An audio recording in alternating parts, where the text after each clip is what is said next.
Hi, welcome to my channel. ಇವತ್ತು ನಾನು simple ಆಗಿ ಚನ್ನ ಮಸಾಲ ಮಾಡೋದನ್ನ ಹೇಗೆ ಅಂತ ತೋರಿಸ್ತಾ ಇದ್ದೀನಿ. ಇದಕ್ಕೆ ನಾನು ಕಾಬೂಲ್ ಕಡಲೆನ ತಗೊಂಡಿದ್ದೀನಿ. ಇದನ್ನ ನಾನು ರಾತ್ರಿ ನೆನೆಸಿಟ್ಕೊಂಡಿದ್ದೆ.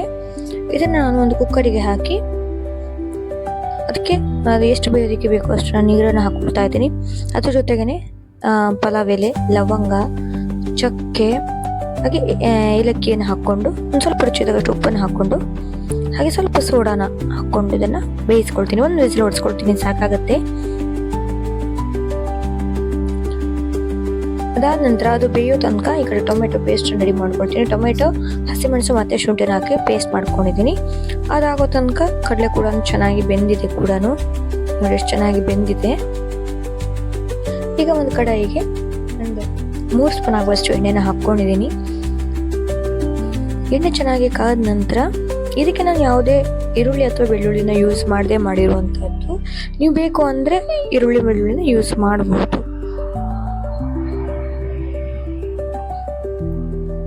ಎಣ್ಣೆ ಚೆನ್ನಾಗಿ ಕಾದೆ ಇದಕ್ಕೆ ನಾನು 1 ಸ್ಪೂನ್ ಆಗುವಷ್ಟು ಜೀರಿಗೆನ ಹಾಕೊಳ್ತಾ ಇದ್ದೀನಿ. ಜೀರಿಗೆ ಚೆನ್ನಾಗಿ ಫ್ರೈ ಆದ ನಂತರ ಸ್ವಲ್ಪ ಹಿಂಗನ್ನ ಹಾಕೊಂಡಿದ್ದೀನಿ. ಹಿಂಗನ್ನ ಹಾಕೊಂಡಾದ ನಂತರ ಇದಕ್ಕೆ ಟೊಮೆಟೊ ಪೇಸ್ಟ್ ಅನ್ನ ಮಾಡ್ಕೊಂಡಿದ್ನಲ್ವ ಅದನ್ನ ಹಾಕೊಂಡು ಚೆನ್ನಾಗಿ ಮಿಕ್ಸ್ ಮಾಡ್ಕೊಳ್ತೀನಿ. ಇದಕ್ಕೆ ಸ್ವಲ್ಪ ರುಚಿಗೆ ತಕ್ಕಷ್ಟು ಉಪ್ಪನ್ನು ಹಾಕ್ಕೊಳ್ತೀನಿ, ಯಾಕಂದ್ರೆ ಟೊಮೆಟೊ ಬೇಗ ಕುಕ್ ಆಗಲಿ ಅಂತ ಹೇಳಿ. ಟೊಮೆಟೊಲ್ಲಿರುವಂಥ ನೀರೆಲ್ಲ ಆರೋಗೋ ತನಕ ಚೆನ್ನಾಗಿ ಮಿಕ್ಸ್ ಮಾಡ್ಕೊಳ್ಬೇಕು ಇದನ್ನ.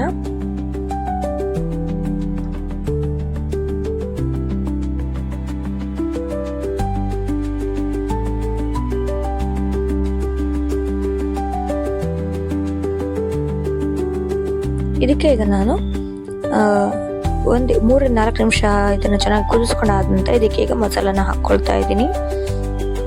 ಮೊದಲನೇದಾಗಿ ಒಂದು 1/4 ಸ್ಪೂನ್ ಆಗುವಷ್ಟು ಅರಿಶಿನ ಹಾಕ್ಕೊಳ್ತಾ ಇದ್ದೀನಿ. ಹಾಗೆ 1 ಸ್ಪೂನ್ ಆಗುವಷ್ಟು ಖಾರದ ಪುಡಿ, ಹಾಗೆ 1 ಸ್ಪೂನ್ ಆಗುವಷ್ಟು ಧನಿಯಾ ಪೌಡರು, 1 ಸ್ಪೂನ್ ಆಗುವಷ್ಟು ಗರಂ ಮಸಾಲೆನ ಹಾಕೊಂಡು ಚೆನ್ನಾಗಿ ಮಿಕ್ಸ್ ಮಾಡ್ಕೊಳ್ತಾ ಇದ್ದೀನಿ.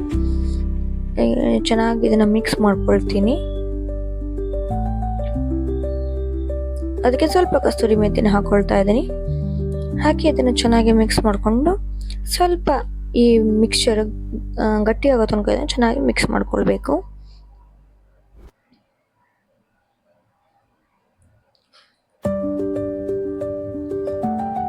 ಮಸಾಲ ಹಾಕಿ ಲೋ ಫ್ಲೇಮಲ್ಲಿ ಇಟ್ಟಿದ್ದೀನಿ. ಒಂದು 2-3 ನಿಮಿಷ ಹಾಗೇನೆ ಮತ್ತೆ ಕುಕ್ ಮಾಡ್ಕೊಳ್ತೀನಿ. ಅದ ನಂತರ ಇದನ್ನು ಚೆನ್ನಾಗಿ ಮಿಕ್ಸ್ ಮಾಡ್ಕೊಳ್ತೀನಿ. ಮಿಕ್ಸ್ ಮಾಡ್ಕೊಂಡು ಆದ ನಂತರ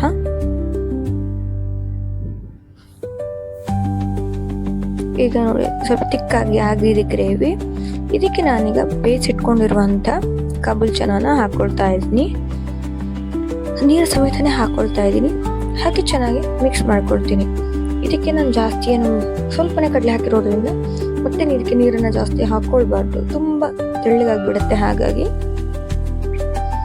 ಇದನ್ನ ಈಗ ನಾನು